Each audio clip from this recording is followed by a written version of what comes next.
Rosabelle, Chapter 10. I sag in the steel chair, my head drooping sideways. Familiar electric pulses flash behind my eyes, ache inside my teeth, spasm down my throat. I can't seem to command my limbs. I can no longer feel my skin. For 3 hours I've resisted the impulse to gag against the metallic taste in my mouth. Acid roils in my stomach. Hunger and delirium blot out coherent thought.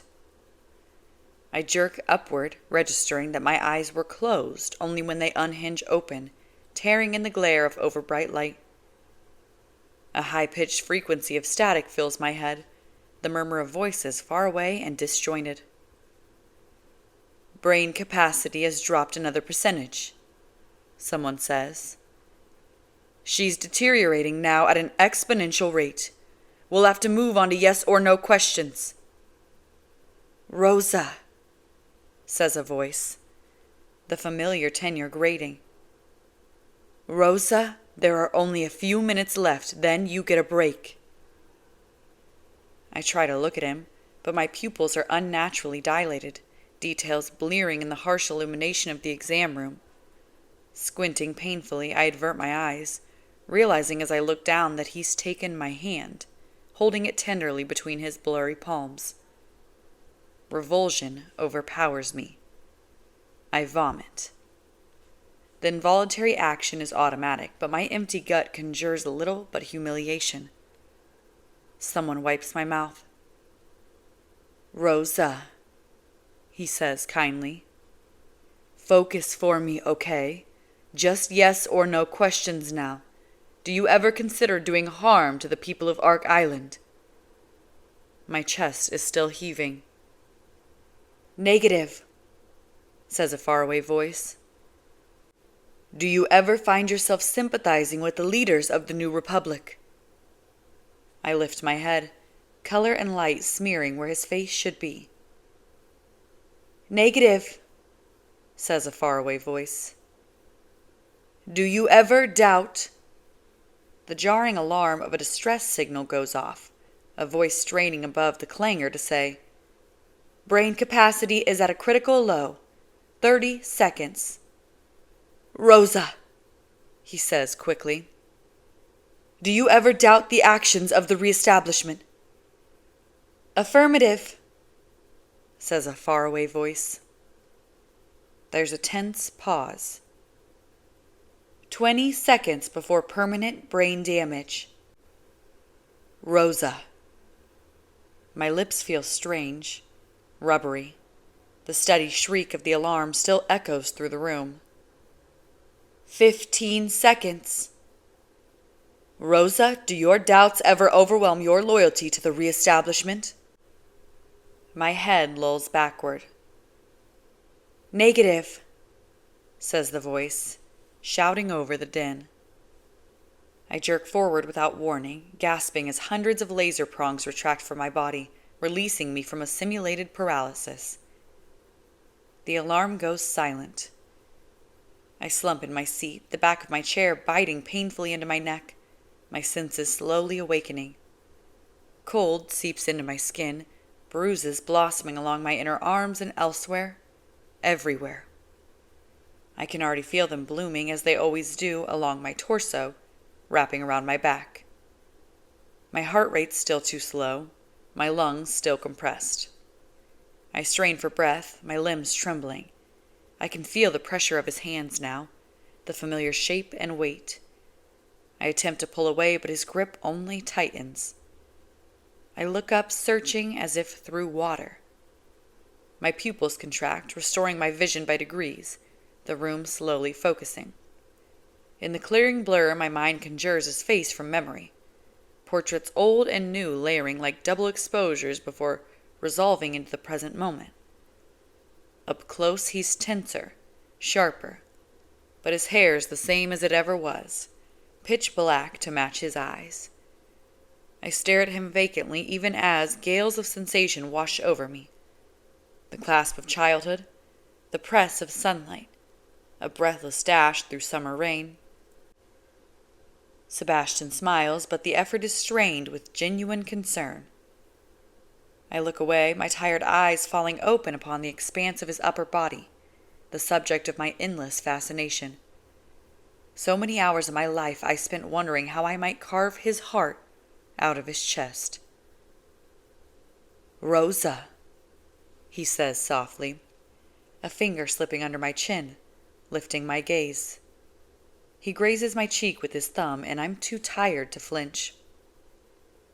"Congratulations. Your authorizations have been approved for another month." I say nothing to this. I always say nothing. My monthly interrogations have always been managed by Lieutenant Soledad, but executed by Lieutenant Rivers. Now that Soledad is dead, I suppose Sebastian, Lieutenant Rivers, will assume both roles. I never did get used to his promotions over the years. I never acclimated to calling him anything other than Sebastian. He and I grew up together.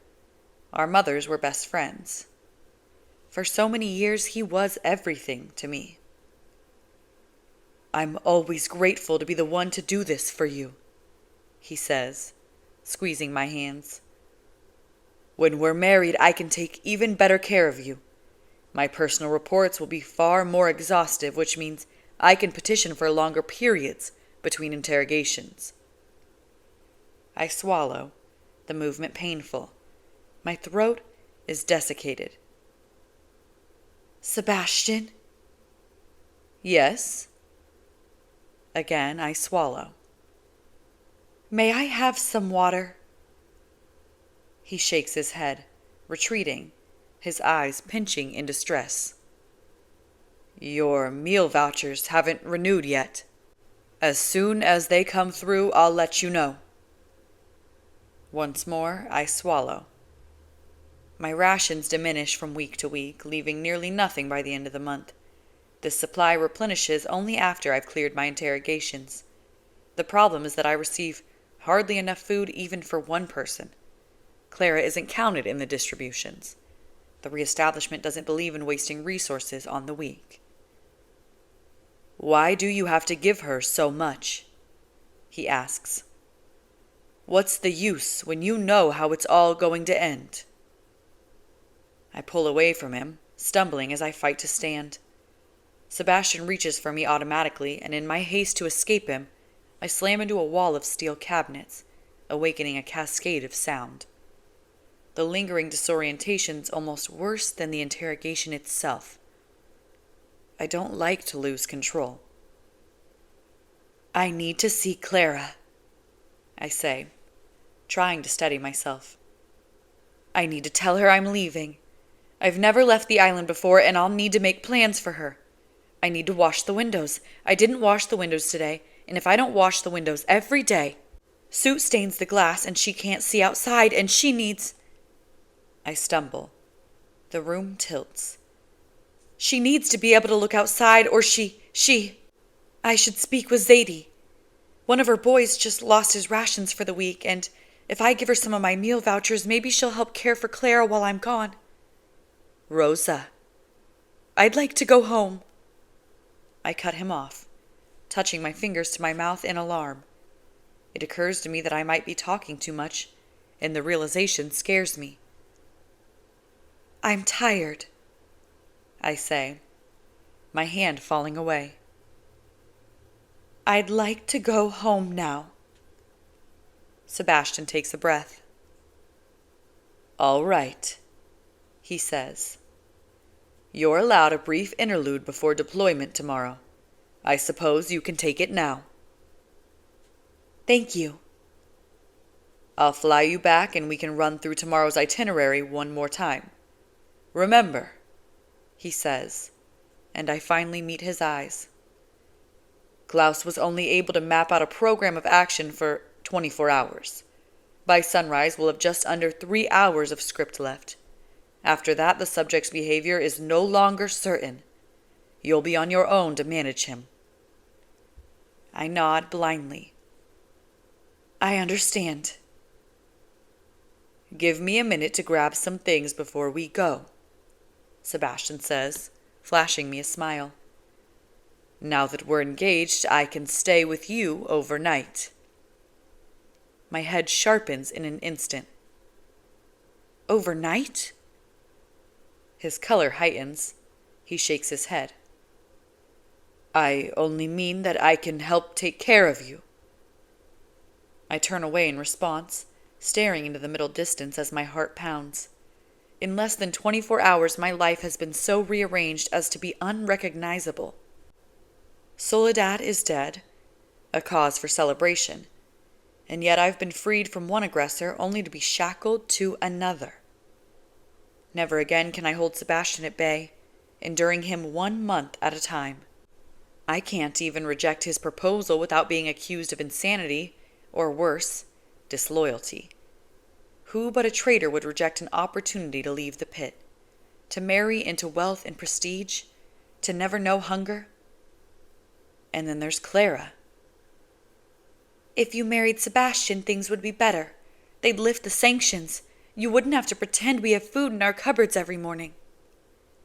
I nearly startle when Sebastian reaches for my hand again, his eyes softening when he says, You don't have to give Zadie your meal vouchers, by the way. Clara will be fine. She knows you've been given a new assignment. She knows you'll be off the island for a while, and she knows she's being transferred in the morning. What? A cold wave crashes through my body, dulling my brain, slowing my pounding heart. Transferred where? I'm having her moved to my mother's house. She'll have a dedicated nurse and around-the-clock care while you're gone. He grins. I've already gotten approval. A fossilized fear inside me slackens, threatens to buckle. It feels almost like relief, which seems like a trap. I study the soft lines of Sebastian's face, the subtle stubble that tells me it's getting late. His eyes are earnest. But you've never cared for Clara, I say.